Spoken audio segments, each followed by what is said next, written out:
শান্তা এলাকার পরিস্থিতি বলতে গেলে বলা যায় যে দুপুরের পর থেকে ফেনীতে এখন পর্যন্ত কোনো বৃষ্টি হয়নি, ফলে স্থানীয় যারা রয়েছেন তারা প্রত্যাশা করছেন যে সামনের কয়েক ঘন্টার মধ্যে ফেনীর বন্যা পরিস্থিতি উন্নতি হবে। একটি বিষয় যে এই বন্যাতে সবচেয়ে বেশি ক্ষতিগ্রস্ত হয়েছে পরশুরাম এবং ছাগলনাইয়া সোনাগাজী এই এলাকা।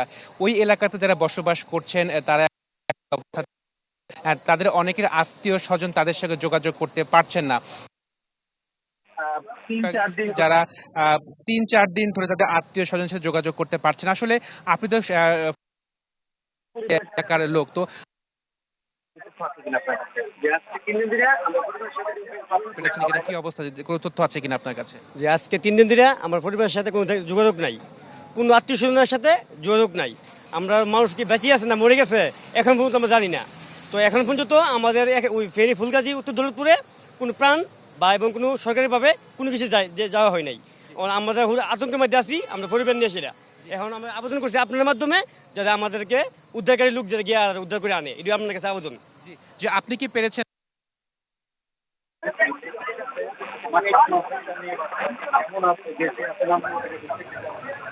এখন আমার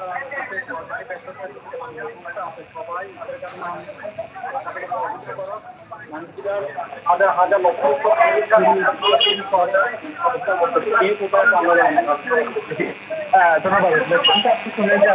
তারা এখন যোগাযোগ করতে পারছেন মধ্যে রয়েছে এবং আমরা চেষ্টা করবো যে প্রিন্সকে ধন্যবাদ। প্রিন্স যুক্ত হয়েছিলেন আমাদের সাথে। আমরা একটু চট্টগ্রামের পরিস্থিতি জানতে চাই। মিরসরাই থেকে আমাদের সহকর্মী রনি দত্ত আমাদের সাথে রয়েছেন। রনি, আমরা দেখছিলাম যে ফেনীর অবস্থা বলা যায় যে ভয়াবহ, সেখানে পরিবার পরিজনদের সাথে আসলে মানুষজন যোগাযোগও করতে পারছে না। আমরা একটু চট্টগ্রামের পরিস্থিতি সম্পর্কে জানতে চাই রনি।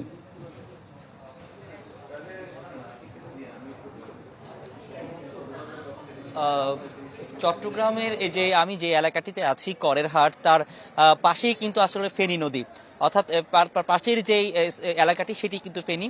তো তাদের ফেনীর যে এরকম ভয়াবহ যে বন্যা, তারই কিন্তু এখানেও প্রভাবটা আমরা একইভাবে দেখছি। এখানেও কিন্তু বিশ্বমানের থার্মিক্স রড, সালাম স্টিল থার্মিক্স, দেশের একমাত্র থার্মিক্স রড। এই বন্যার যে ব্যাপকতা আমরা লক্ষ্য করছি।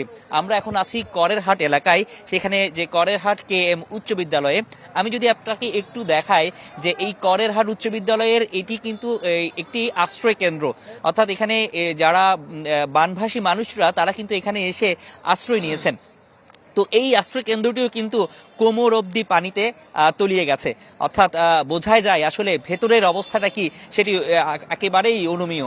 তো সেক্ষেত্রে আসলে আমরা যতটুকু ভিতরে যেতে পেরেছি, আসলে নিরাপত্তার জন্য অনেক ভিতরে আমরা হয়তো যেতে পারিনি। যারা এখান থেকে আসছেন তারা আমাদেরকে বলছেন যে একেবারে কোথাও কোথাও এমন অবস্থা হয়েছে যে টিনের চালের উপরে পানি হয়ে গেছে, আবার কোথাও কোথাও 2 তলা বা 3 তলার সমপরিমাণ পানি তারা আসলে হয়েছে। এবং আমরা কিছুক্ষণ পরপরই দেখছি সেখান থেকে এই আশ্রয় কেন্দ্রের পাশেই যে সড়কটি আছে সেখানে এসে ট্রাকে শত শত মানুষ কিন্তু এখানে এসে তারা নামছেন এবং নেমে তারা তাদের যে গন্তব্যে তাদের আত্মীয় স্বজন বা তারা নিরাপদ যে আশ্রয়ে সেখানে চলে যাচ্ছেন।